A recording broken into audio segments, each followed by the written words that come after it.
Good morning.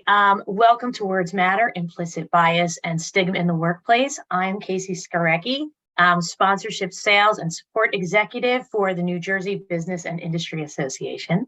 And with us today is Ruth Palacio, Clinical Health Educator, RWJBarnabas Health Institute for Prevention and Recovery. Thank you for coming, Ruth. We're so excited to have you. Thank you, Casey. I'm so happy to be here. So we have a very impressive bio for Ruth. After graduating from Syracuse University, Ruth began her working life as a Wall Street broker, quickly learning the ins and outs of the high-stakes financial world. She eventually decided to pursue her passion for behavioral psychology, acquiring a Master's of Science in Education and Counseling from Long Island University, and a credentialed alcoholism and substance abuse counselor. Recovery Coach Academy trainer through Connecticut Community for Addiction Recovery, certified clinical trauma professional, treatment of complex trauma and dissociative disorders, master practitioner of neuro-linguistic programming, advanced communication skill training. I'm in her current role as clinical health educator at RWJBarnabas Health Institute for Prevention and Recovery. Ruth conducts instructional trainings on topics ranging from understanding substance use disorder, the opioid epidemic, adverse childhood experience, words matter, combating stigma, and self-care in healthcare. So a few housekeeping rules. Before we get started, today's program is going to be recorded, and we are going to email out a recording within about a week. If you want to take a moment and change your view from gallery to speaker, you can do this by up in the right-hand corner. You take your mouse and you click view. And of course, I'm pointing, and then from view, you click speaker, and that'll pop up. We will put directions in the chat just in case you need a little extra reminder. Also, I'd like to draw your attention to the question and answer box. As the presentation is going on, questions pop up that you think about, just jot them down in the question and answer box, and Ruth will be happy to answer them at the end of the presentation. Also, if you have to sign out or you can't hear the presentation very well, no worries. We are recording it and we're going to send it to you so you can listen to it at your leisure later on. So I just want to thank everybody for being here again. And we're just going to jump right in and get started. And so without further ado, I want to introduce and welcome Ruth. So Ruth, take us away. Thank you so much, Casey. And let me see if I can get us on here with my PowerPoint. So thank you for that really lovely introduction. It sounded like, I'm like, wow, chapters and decades. Chapters and decades. I guess we all have them, right? And I think that that's a lot of the base of my work and most people's work. I think we all have a lot of history, and whatever our chapters and our decades teach us is what we learn and what we experience. But throughout all these decades, one of my mottos, whether I was working in counseling or on Wall Street or mental health issue, whatever career path I was on, whether I was working with individuals or corporations, one of the things I really recognize and believe in is the fact that the healthier the individual, the healthier the system functions.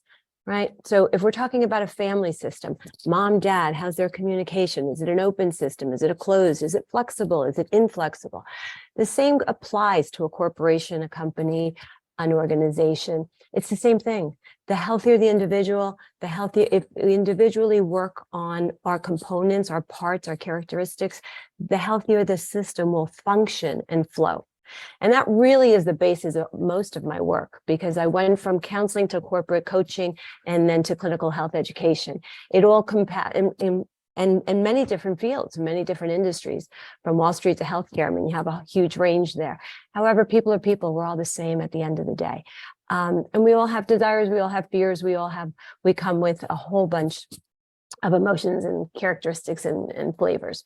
So today with the presentation, really is about is, words matter, using preferred language, learning how fabulous and how powerful our words truly are. to reduce, first of all, to address, just let's say to address implicit bias and stigma in the workplace, in order to reduce it, to combat it, to remove it, and to have a healthy, stigma-free workplace. Because the healthier the individual, the healthier the system, and the healthier the culture, the healthier the individuals are going to feel in the room, in the workplace, and in the home. So I'm going to give you a little history. Just the idea of who and what I work with now is RWJBarnabas Health, which is the largest healthcare system, academic healthcare system in New Jersey. And we have over 38,000 employees. We have a lot of different departments, and we certainly have a lot of different mindsets, and we certainly have a lot of different jobs and career paths, etc. But the one thing that we also have at RWJBarnabas Health is the Institute for Prevention and Recovery, which is the institute in which I work for. And what the Institute for Prevention has been in existence, it's really sort of like a not-for-profit within a corporation, if you could say that. For over 30 years, the Institute for Prevention and Recovery has provided substance use disorder prevention programs, nicotine and tobacco treatment, innovative recovery support programs, social care systems, and it really has taken a systems change approach to how to address this social determinants of health, and deliver these systems throughout our RWJBarnabas Health in New Jersey. So RWJBarnabas Health made it a priority and an initiative to address stigma in the workplace and to change its culture throughout the systems with regard to substance use disorder for the most part. And as a healthcare system, it elevated the priority of addressing substance use disorder to the same importance as any other disease in the medical system. And this effective change, it really just changed the health outcomes of patients that we serve across the workplace. It significantly impacted and reduced stigma in the workplace with respect to mental health and to substance use disorder. This is what I will pull from as examples for our presentation, because it really is significant what we've done, and this is something anybody else can do in their own element, in their own way. So let's begin. We're hoping that by the end of the hour, we will have defined and recognized what unconscious bias and stigma is. We're going to look into substance use disorder and mental health conditions as an overview, and understand the social impact of stigma. Where does it come from? What's it look like? And how do you change it? How do you reduce it? By using language, which is the one powerful thing every one of us can do. And how using preferred language and using other strategies can really improve your workplace culture.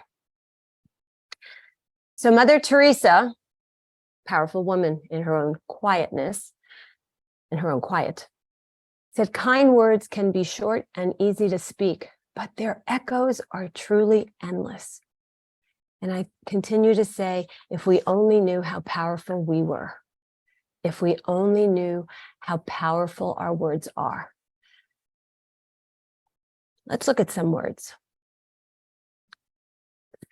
When you see these words, consider what the first thing you think of when you see this word. What's the first thing that comes to your mind when you see this word?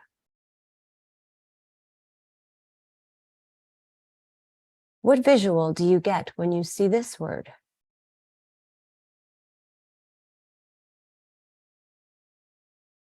And what does it look like for you when you see this word?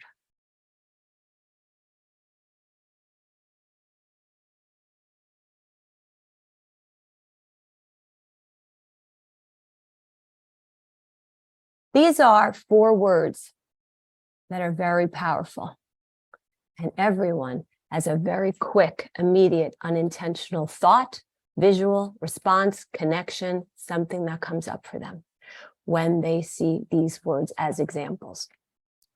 And whatever those thoughts, whatever that first thought, that first visual, that first connection, that's your bias. That's your perception.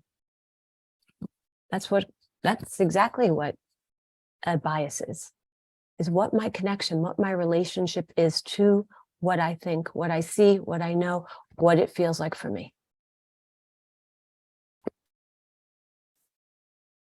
That may sound easy. An implicit bias is a bias or a prejudice that is present but not consciously held or recognized. An implicit bias, as opposed to an explicit bias, is one that I'm not aware of. It's just an automatic pilot. The same way when I get in the car and I turn the car on, I just start to drive, I just put it in reverse and I start to go and I don't think about it. It's just an automatic pilot. Same way as you tie your shoe, it's just an automatic response. An implicit bias is an automatic response in a pathway that's already been set in your mind. We'll go a little bit further. What are some implicit biases? Some examples, the obvious ones, perhaps, some of the biases that we have relate to race, gender, sexual orientation, religion. Some less obvious ones are the details. What do I think of someone over 65? What do I think of someone, a new employee? I'm older and they're under 23 and they're my director. Physical appearance. Oh, look at that person with blue hair, purple hair, blonde hair. Someone's beauty, someone's height, too short, too tall. What do I think when someone's about their weight, about their skin tone? If they come in fully tattooed, what's the first thought I have? Or what's my bias that I'm not even aware of, perhaps? Disabilities. If someone comes in a wheelchair for an interview, do I think anything? If someone's obese, if someone has burn victim, that they have burn scars all over them, is anything come up for me? If I understand that someone has a mental health condition, substance use disorder, addiction, food disorder, mental health disorder, what comes up for me? Or if I hear that someone is of a different race, is there any connection for someone being Middle Eastern or being Asian or being Black or white or whatever, Hispanic, any other ethnicity? Or do I make somebody, if I like them, do I want them to be, oh, you're just like me. Oh, we're so similar. Interesting. Sexuality, gay, straight, LGBTQ plus, the opposite gender of mine. Do I have any automatic reaction? Additional, if someone's a woman, a man, gender, queer, non-binary, agender, transgender, we have a lot of options. What happens for me internally? These are what examples of biases are. Political identification, any different political opinion than mine, doesn't matter what it is. Does something come up? Religious affiliations, academics. What if I'm looking at a resume? If I'm receiving a resume from someone and they have a PhD and they're coming in for an entry-level job and I'm wondering what's going on? Or if I feel less than perhaps, or because they have a higher degree than I am and I'm hiring them. What if someone doesn't have a degree? Do I see them any differently? Do I think any differently? What about when someone tells you they're employed or unemployed? If their socioeconomic background, their culture, their lifestyle is any different than mine. If their upbringing was different, if they grew up in a different place, do I have any affinity to a geographical location that they grew up in, or do I have discomfort? What comes up? If someone says they've had had a substance use disorder, that they were on medication, or they are on medication, or they have a criminal background. These are all examples of implicit biases. And what implicit bias is mostly is my reaction, my response to what's going on. And I connect that to a stigma by saying, what do I do with that? What do I do with the things that I'm aware and not aware of? Well, particularly the ones I'm not aware of. Because if I'm not aware of them, how can I do anything about them? And that's when it becomes an issue or a problem, or it can turn into a microaggression. I call it, my clinical term, you leak. We begin to leak when we're not aware of what our sensitivities, what our vulnerabilities, what our biases are.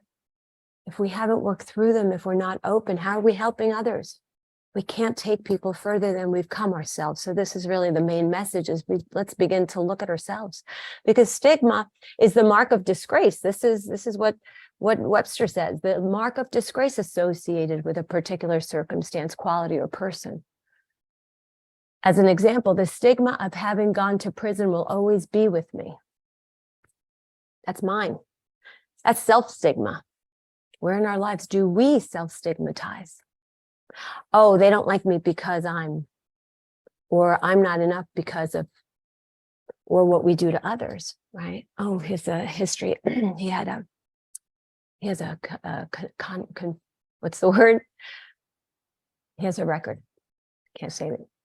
Conviction, sorry, a past conviction. Oh, it was expunged, but where do I go? What do I do with it? What do I do with the information? That's where stigma, and that's where it could leak over to discriminatory behaviors. And that's how it generates and works through. So what causes these? Let's have a brief. What causes an implicit bias in the stigma? Several things. Usually it's just an unconscious mental process, but it all comes from the same place. It usually is our internal conscious and unconscious beliefs, right? Of our past experiences, perhaps, of our social conditioning, wherever we grew up. What were the themes? What were the belief systems in our home, in our environment when we were growing up?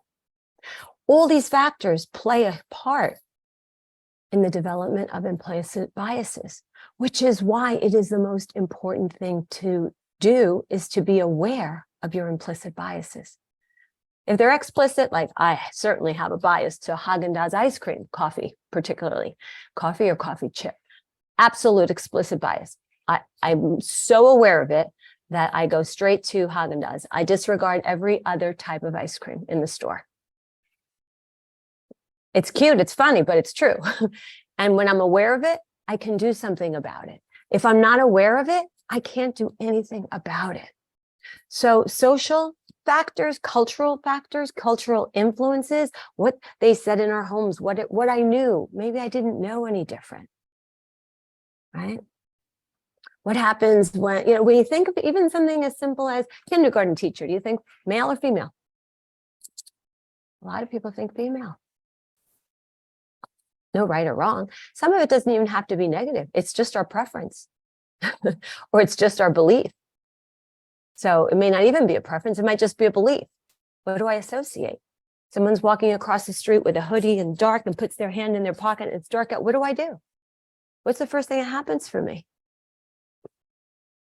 Perhaps they were just getting their cell phone and they were cold. But I have my own story that goes on in my head, and that's how stigma goes. So it does come from our upbringing, our social environment, direct and indirect experiences. The news certainly gives us a lot of information that we can put into our head. Number of various social groups. There's a lot of imprints. These are social perceptions, right? Our brain also categorizes things. If we had an experience, it does the almost never. I will always do this. I will never do that again because, she looks like that and I'll never go out with somebody. I've got hurt by a blonde. I'll never go out with a blonde again. Any association, we do that. We categorize. Our brains do that. They create pathways. What's safe? What's not safe? It's just a survival skill. So it becomes in charge until we take over and we start to go, all right, let's clear the clutter here. Let's look at what categories or what libraries do I have going on? Because we rely on these mental shortcuts until they start to work against us or they start to hurt other people. And that's really kind of what causes a lot of these implicit biases. Let's understand the impact. So this is an interesting slide because there's an association to non-stigmatized conditions. We don't stigmatize things that we believe have a low perception of fault. It's not, if it wasn't your fault and low perception of control and they didn't have any control, we don't stigmatize that. An example in medical care, if somebody has cancer, it wasn't their fault and they don't have much control over it. So we tend to be much more empathetic and not stigmatize a medical condition like cancer. Whereas when we believe that there's a high perceived of fault, high perception of someone's fault, or they could have done something and it was in their control, for example, substance use disorder, depression, then we stigmatize obesity. oh, it was their fault. They could have not eaten so much. It was their fault. They could have just said no. Right? They had control. They just didn't choose to use it. That's when we stigmatize. So understand that the impact has a lot to do with our own perceptions. And until we begin to change and shift and open our minds and perceptions and understand what a disease really is, and understand that and have some empathetic, open mind and open discussions, because when we're educated, the more we know, the more we can support. And reduces stigma immediately. We actually connect with people. Because what stigma does is disconnect, whether it's individuals, whether it's in your relationships personally, whether it's in your professional world, in your workplaces, it disconnects people, it isolates people, it separates people. And the biggest example of it, oh, this is a great slide. I wanted to share this. William White, who is a major author in the recovery field, said the most challenging individual is the person who believes that he or she does not have any biases. For it is only when you recognize your own personal bias that you can actually affect change. I can't change something that I don't think is a problem. Like the first stage of change, when I'm in pre-contemplation, I'm not even contemplating. I don't have any biases. That's the most dangerous employee. That's the most dangerous person in the room. That's the most challenging individual. Because if you don't know that you're actually doing something, how can you change the behavior? So understanding that we all have biases, even if it's ice cream. I mean, we all have biases. It's just understanding how it serves me, how it hurts me, how it serves others, how I'm hurting others. And understanding how powerful we are, particularly with the use of language, in how we deliver our work and how we create cultures, healthy cultures where people are engaged, where people are interested in being part of, where people are loyal and interactive and connected. You could see teams and workplaces when people feel safe and they share and they're interactive and they do missions and challenges together. That's a very different culture than the ones that shut down and just, become that 9 to 5, I'm out of here. I don't talk to anybody. I'm out of here. Guarded, closed, fixed. So, okay. So let's get into substance use disorder a little bit and mental health condition and understand what is it really? So the DSM-5, which is the Diagnostic Statistical Manual, has defined addiction, substance use disorder is the most appropriate name, is defined as a chronic, whoops, I can't really see here. I'm trying to read all of this at the same time. Chronic relapsing disorder characterized by compulsive drug seeking and use despite negative consequences. Okay. The important piece is this part in red. Addiction is like any other disease, such as heart disease and diabetes. There is a disruption in normal health functioning of the body's organs, which have serious harmful effects and are in many cases preventable and treatable. If left untreated, it can last a lifetime and connect to death. Right? So what we want to know is the characteristics of heart disease and diabetes. Disease, predictable, right? Describable, progressive, if left untreated, can be fatal. That is exactly the same characteristics of addiction, of substance use disorder.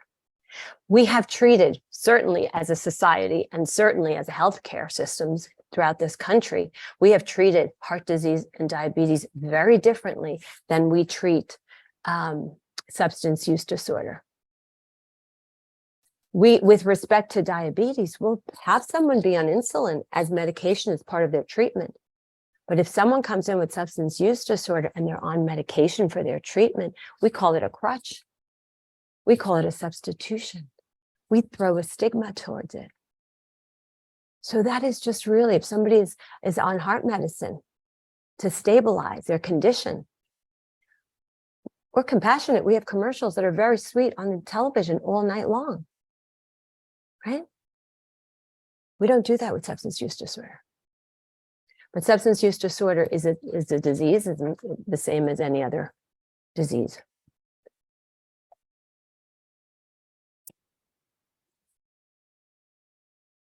Trying to get to my slides, they're not moving.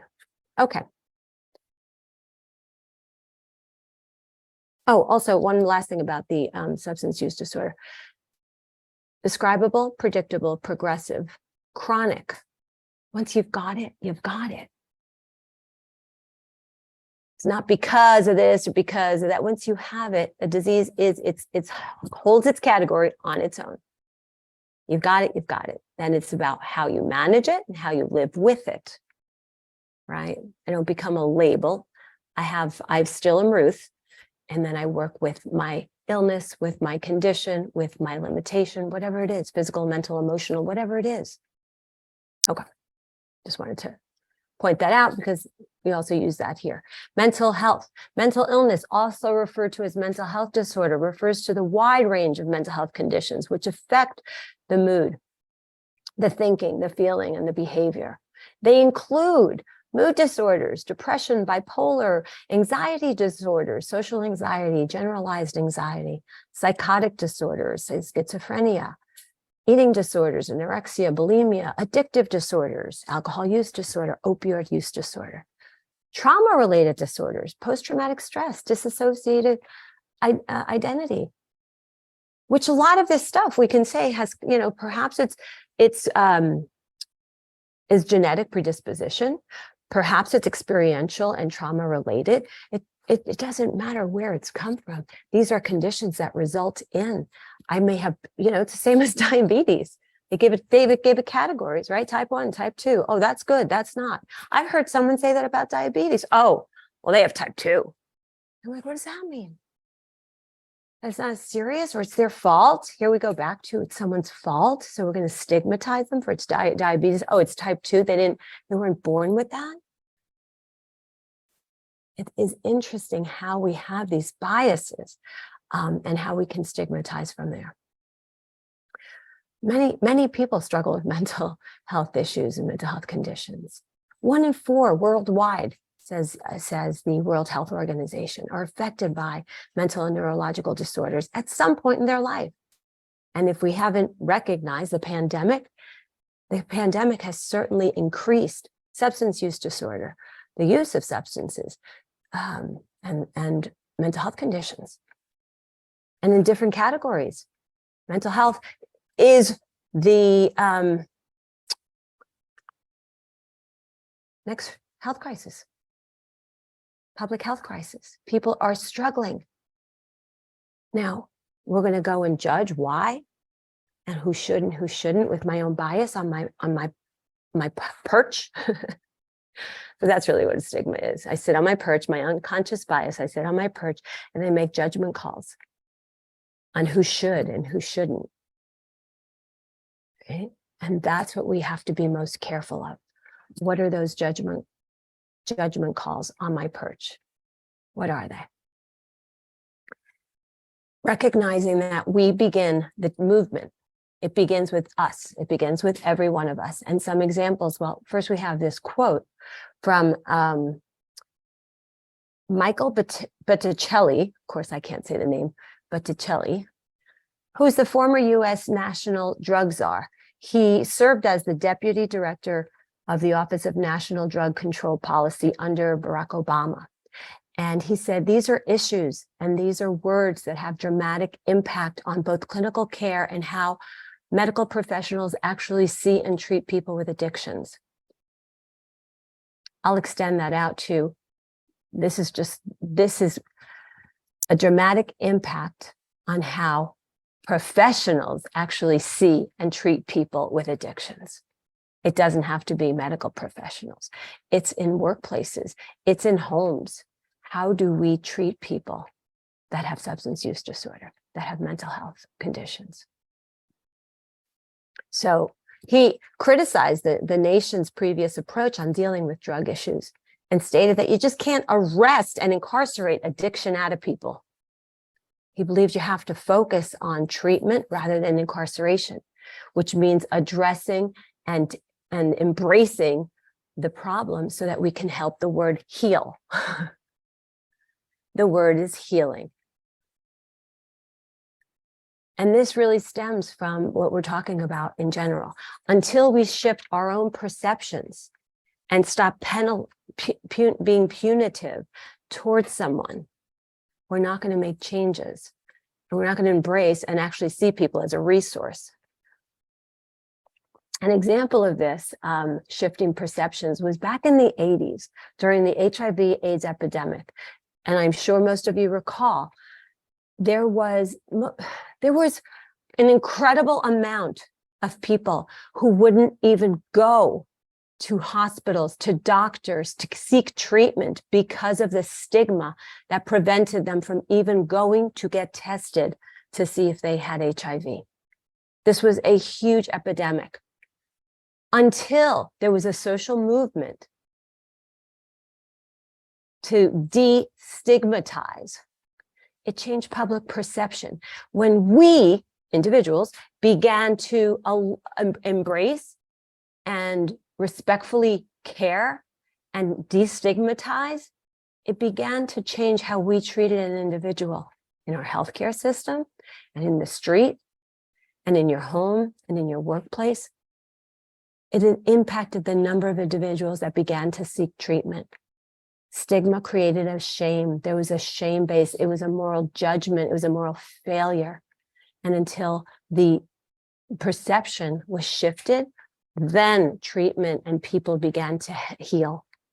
Then it changed the entire perspective of the epidemic. We're still in it now. It's the same idea. And that's where we have a lot of power. We have a lot of power to make change. Yehuda Berg, who was the director of the Kabbalah Center in New York City, he stated, words have energy and power with the ability to heal, to help, to heal, to hinder, to harm, to humiliate, and to humble. And that's so true. The words have power. How we use them, how we misuse them, how we informally use them, how we use them towards ourselves. So consider the idea, and the invitation of today is to please consider how powerful you are with your words. You can help someone and help them heal just by saying, good morning, you look terrific today. You can change someone's day. I'm sorry you're struggling. I'm sorry you're sad today. It's that powerful and that simple.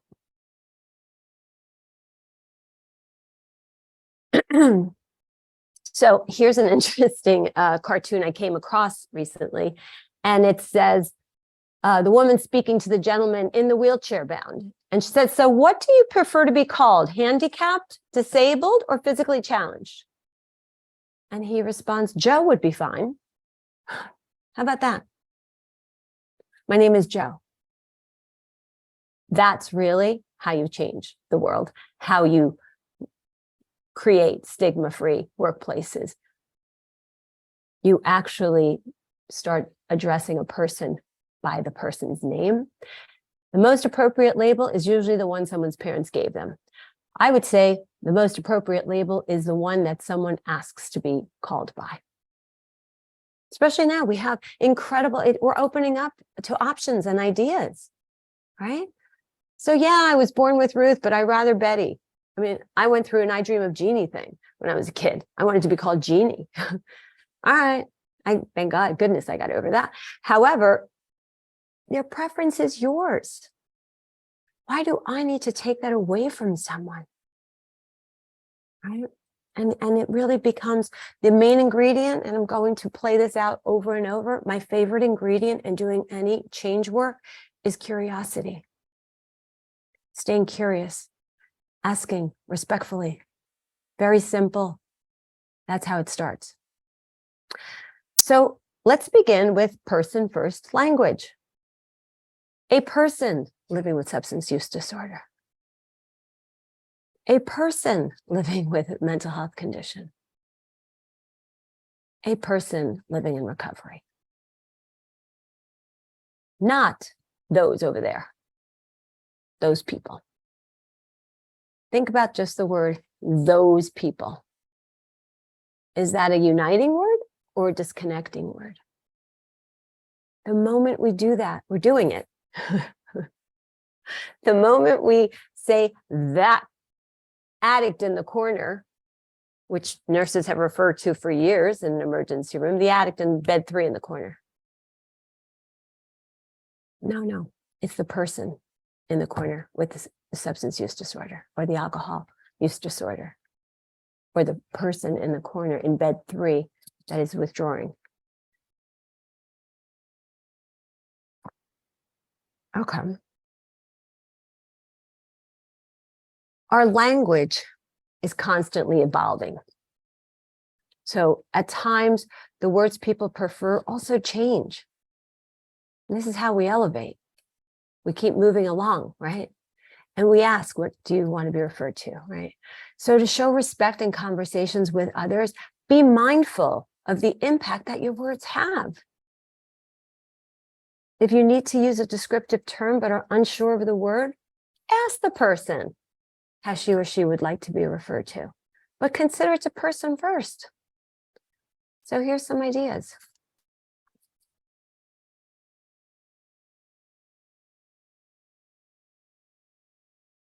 I'm a little delayed here, but not denied. Okay, some preferred language. Negative language on the left. Substance abuse, substance dependence. Positive language, substance use disorder. We've elevated. Consider the elevation helps you understand things differently and see things. The addict in the corner, no, the person with the substance use disorder. Not the alcoholic, those are labels, labels stigmatize. How about this? Particularly in healthcare, this was always a good one, or any doctor's office. They have a dirty urine or a clean urine. Who would say that about a diabetic person with diabetes that had too much sugar in their blood, in their toxicology report? They wouldn't say that was a dirty urine, right? It's a positive test result. It's a negative test result. Clean, sober, relapsed. Like, oh, he's back there. No. He's either in recovery or he returned to using. Right? Talk about medication as assisted part of the treatment, the same way insulin and heart medicine is part of the treatment of a condition. It's not a replacement, a substitution, and a crutch so that they're on insulin so they could eat Twinkies. I don't know. That is really quite a stigma, and people have done that for years. But we certainly do that with substance use disorder. It's medication that's assisting the treatment. It's medication for opioid use disorder to stabilize someone. When we're talking about mental health conditions, hurtful language includes mentally ill, psycho, he's crazy, he's a lunatic, words we've used forever. Perhaps it's a person with a mental health condition or disorder, right? The person first. It's not the label first, the psychotic, the bipolar. No, it's a person that's living with schizophrenia or bipolar disorder. Another one, suicide is on the rise. Oh, this one's killing himself. This one's trying to kill himself. This one tried to, this one killed himself. That word. It's about someone who attempted, a person who attempted suicide, or a person who died by suicide, right? They died by something, right? And commit suicide. Can you imagine hearing that if you're a family member? It's harsh. And it creates shame. It creates shames for families. That's why families don't talk about substance use disorder and mental health issues. They try not to, which creates isolation and disconnection. And in the workplace, when someone's struggling, if they hear people talking in the hurtful language and they know that they're struggling with something themselves or working through or in the treatment in recovery of something, would you talk about it? I'm in recovery from, I had to take some time off. We will tell people we're taking time off because I have to have hip replacement, or because I have to fix my foot, or I had my molar taken. We'll talk about physical health. We'll never talk about mental health. I'm taking some time off because I have a mental health condition I'm really trying to recover from, and I'm working on it right now. I'm in treatment for it. I'm going to take a few weeks PTO time or short-term disability. We don't say that. We go, shh. Where do you think they went? It's all because of stigma and implicit bias. And it's a way that we disconnect rather than unite. Person first, hurtful language. He's crazy, psycho, insane, nuts. Perhaps it's about his behavior, not the person, but the behavior is confusing. It's unpredictable. That makes sense. Consumer, what? Suffering from. How about a person who's living with? Right? He is paranoid schizophrenic. You're labeling the person and you're telling them what they are. She is anorexic. He is depressive. She's OCD. He's mentally ill. No. That makes them a label. It makes them a title. The anorexia or the depression or the OCD comes in the room before the person. Consider the person walks in the room first. He or she lives with paranoid schizophrenia. She has anorexia nervosa. He has major depression. That's what you have. It's a condition. It's something I'm working on. I'm in treatment for, I'm in recovery of. Suicide, hurtful language, successful suicide. That is the most, I've heard that and I just want to cringe. What does that mean? Or unsuccessful. Someone completed suicide. Someone died by suicide. Someone attempted suicide. When you speak gently, if you think about, one of the things I would say is always before you speak, consider that the person you're speaking about is standing in front of you, or their parents or their children. Would I use these loose, casual terms? How would that affect a family member? And there's always a time and a place for something. So this is kind of an interesting image or informative slide. It talks about recovery dialects. Language changes over time, and it also depends. They say there's every behavior has a perfect place. And I'm like, what? Screaming. If you're in a football game, it's good. If you're in a yoga studio, you're nutty. People are going to be concerned if you're screaming. So choose when and where certain languages and labels. You may hear people use certain terms. For example, in mutual aid meetings and all recovery meetings, AA meetings, NA meetings, there may be a more informal language within a team and within a group. Addict, alcoholics, they may have used those terms there. In public, no. With clients, no. In medical settings, no. In workplaces, no. Because the first thing we're doing is self-stigmatizing. Oh yeah, I'm an addict, or when I used to be an addict. That also is very hurtful, right? And it's a self-stigmatized. And journalism, people write about it? No. Medication-assisted recovery? Sure. Person with a substance use disorder? Sure. Someone in long-term recovery? Absolutely. Appropriate words everywhere, right? Pharmacology? Sure. Is part of their treatment.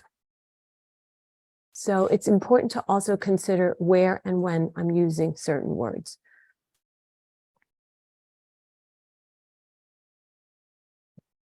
Oh my goodness, time. Okay, I'm checking my time. Strategies to improve the workplace culture and relationships. I say it all starts with you. Be open-minded, aware of your biases. As we said, the most challenging person is the person that thinks they have none. Check them, check it out. If you're interested in checking it out, one of the resources is implicit bias trainings. You can do an assessment. Harvard Study has a very comprehensive assessment to be aware of your biases. And it's super, super comprehensive, but you go, oh my goodness, I didn't even think of that. And that's the point. Some of that stuff is automatic pilot. You may not even necessarily be aware. So the more open-minded, the more aware, the more flexible you are, the more helpful you can become to a colleague, to someone in the workplace. Anchor yourself in respect. If that's where you're coming from, if that's understand what your intention is, you can say something incorrectly, and you can certainly hurt somebody at times unintentionally. However, if you stay open and you're anchored in respect, you can pull that back immediately by just letting someone know, truthful, my goodness, I wasn't aware. I'm sorry. Thank you. Please help me understand. Please correct me. What do you prefer? Stay curious. Be mindful of your words. Be mindful how powerful they are. Interrupt automatic bias thoughts. If you notice it, catch yourself. That is the first step. As soon as you step, then you've shifted. You've shifted your own perception. You've shifted your own bias. Respond with empathy. My apologies. I wasn't aware. Thank you for helping me see that. Staying curious. The reason I use the word curiosity is because it is the direct opposite of judgment. And when you're stigmatizing someone, you're in judgment. If you want to get away from judgment, ricochet right to curiosity. Simple example. Why would she wear those shoes? What would make her wear those shoes? Judgment or curiosity? That's a judgment. I could ask the same question with curiosity. I wonder what would make her buy those shoes. And stay open, because I really want to learn. I really do want to know what made you buy those shoes. And then suddenly I get an answer. I stay in curiosity. I'm out of judgment. So ricochet right to curiosity when you find yourself in the state of judgment, no matter how big or small. It's super effective. And serve as a dedicated wellness champion. You believe in it. If you believe in it, be it. Be it, walk it, right? Gandhi has always said, be the change you wish to see. It starts with you. Share personal experiences with others. Take a risk, right? That's how we spread and we model. Okay, so some of the things I wanted to just point out is what RWJBarnabas Health did when they created the initiative to create healthy cultures, healthy workplace cultures, and particularly with the substance use disorder, and to remove stigma from the medical system. You got to get buy-in from all the departments and teams. You must get buy-in, which means people can't just say, yeah, okay, I saw it, I checked off, I approved it. Yeah, I read that book, or yeah, I read that manual. No, get buy-in. What is that? This is where we're heading. This is our new mission. This is our value statement. Who's into this? We need everyone to walk the walk. One of the things RWJBarnabas did, they got buy-in from all the departments and all the teams. They created a tackling addiction task force at every single hospital. And that participating with full participation from leaders in every department. Once the ED leadership and providers, doctors and nurses began to change their behaviors and their attitudes, the culture changed. Review, update your organizational policies, update the language, update what we're saying and doing. Where do we have biases, right? Management models and fosters the culture of acceptance. It begins with us, but it must be from top down.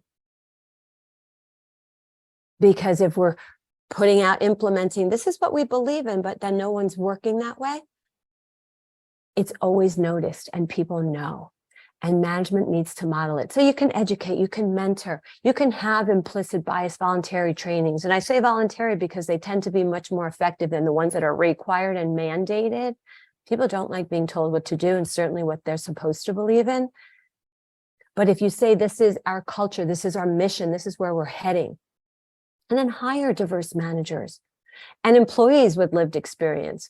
RWJBarnabas Health has over 120 recovery specialists with over 4 years experience lived experience on the staff, offering recovery support services to people in need, to patients, and also to all of the providers. They're in the ED. They come in as a specialist. I'm here to help somebody with this, with a substance use disorder. That sends a message. We believe we're inclusive. We want a healthy workplace. So then repetition, continue the marketing strategies, continue them. Well, this is just one of the forms of the Tackling Addiction Task Force that was formed. The mission was to create best practices, high level of delivery, and provide necessary tools to promote all evidence-based information, reduce the stigma associated with substance use disorder throughout every department in the hospital, train medical teams on substance use disorder, on mental health issues, on implicit biases and stigma in the workplace. This was one of the marketing initiatives that the hospital system did. It was called Safety. It is called Safety Together. And safety is something that first began with how you deal and treat patients. It also had to do with how it's synonymous to how you treat and deal with one another, right? When you create a healthy workplace, a stigma-free workplace, it ensures people's safety. It ensures people's loyalty. Let's just get to the benefits. When employees feel better about their mental health, they also feel better about their jobs and they're more engaged at work. 80% of employees who receive support, they report job satisfaction. People feel more empowered, appreciated, included, seen. They're more productive. Using correct language is a safety concern. And a respectful place fosters loyalty and retention. If I feel safe here, if I feel cared for here, if I feel that I can be honest here and say, I need to take some time off to, work on this, it's okay. I don't have to have a baby to take some time off or be completely burnt out. Often, a lot of what burnout is about is a lack of taking care of yourself for whatever reasons. It's not seen as appropriate or whatever the reasons are. It's not the culture that we take time off. So instead we're burnout. And then when you're overextended and burnt out, then you're on disability because you're completely burnt out. It's unnecessary. There's steps that we can take quickly and clearly by just changing the culture and modeling, taking time to take care of yourself. This is where self-care is a huge piece of this. So William White, language can empower or disempower, humanize or objectify, engender compassion or fear and hatred, motivate or deflate, confront or wound, unite or create enmity. Be mindful of your words. They have ripple effects. The healthier, Don Miguel Ruiz from the Four Agreements, a very famous a famous book, and his first agreement is be impeccable with your word. He says you can use words to create good in the world or to create chaos and spread negativity. Words are containers of power. And understand that the health of your business depends on the well-being of your workplace. By creating healthier cultures, employees feel more empowered, appreciated, and more productive in all that they do. Your words create healthier work cultures. Your words have a lot of impact. They affect the people and the world around us. Our words represent our beliefs, our morals, our prejudices, sometimes in a way you may not even mean, and it can shape the people's perception of us. Just remember, words are containers of power, and what you begin has a rippling effect. Thank you very much. Well, thank you, Ruth. That was wonderful. I mean, I don't think anyone listening could not relate to that in some way. The people we work with, our family, our friends, people in our community, we can all relate in some way to the whole subject matter and how to approach it from the top down I think is super valuable, because I don't know if a lot of people, we know how to do that. How do you introduce it? How do you begin to introduce how to change your culture? So the awareness of stigma, I think is just something we can all seriously hold on to, relate to, and think of a way to initiate some kind of practice as to begin to change it, because it is something that that lives around us at work, at home, and in our communities. So thank you so much. Let's see. So this our time has just kind of flown. Sorry. No, it was wonderful. It was absolutely wonderful. And as a reminder, we are emailing this recording out. So if there was anything that you missed or you wanted to go back and listen to, learn again, I mean, some of those slides were really fabulous. You will get that information as well. So if you have anything else, any lingering questions, always feel free to reach out. I want to thank Ruth for your expertise and for your time and for your very thoughtful presentation. Is much appreciated. As just a reminder, we want to thank Ruth, and I am Casey Skorecki. We do also have a New Jersey Women Business Leaders Forum coming up in September that I hope we'll see everybody at. It is part of the NJBIA. It is one of the largest it is the largest professional women's conference in the state of New Jersey.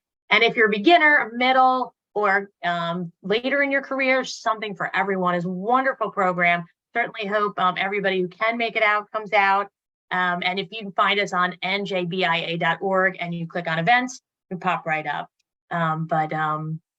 Yeah, if there's any other questions, please pop some in, or if you think about them later, feel free to reach out and we will try and get back to you with any resources or anything like that. Ruth, while we have a couple minutes, is there anything that you would like to share, or anything else, any other thoughts for our audience before we go?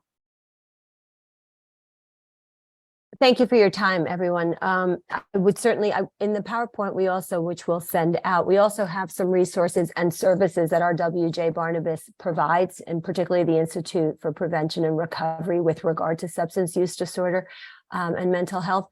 So we also have a tobacco and recovery program. You know, tobacco is something that there's a very close correlation between a lot of people who smoke, smoking and mental health issues, or smoking and substance use disorder. There's a great program that we have for anyone in the state, the Tobacco and Recovery Program. We also have peer recovery services that are in hospitals and also in the community. So we'll have that, include that all in the resources of the PowerPoint. Well, that's wonderful. Ruth, one question just actually popped up.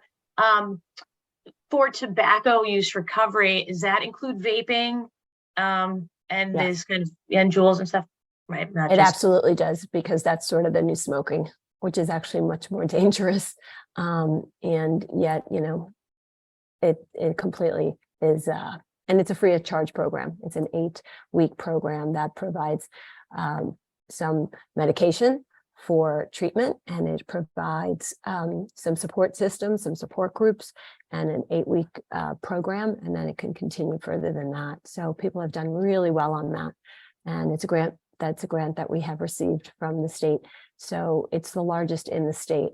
So we're really proud of it, and it's a great program. And it does, yes, of course, include vaping. Yeah, that's wonderful. It's wonderful. So until next time, for Ruth Palacio and for Casey Skorecki, thank you for stopping by and spending some time with us this morning. Have a great rest of your day.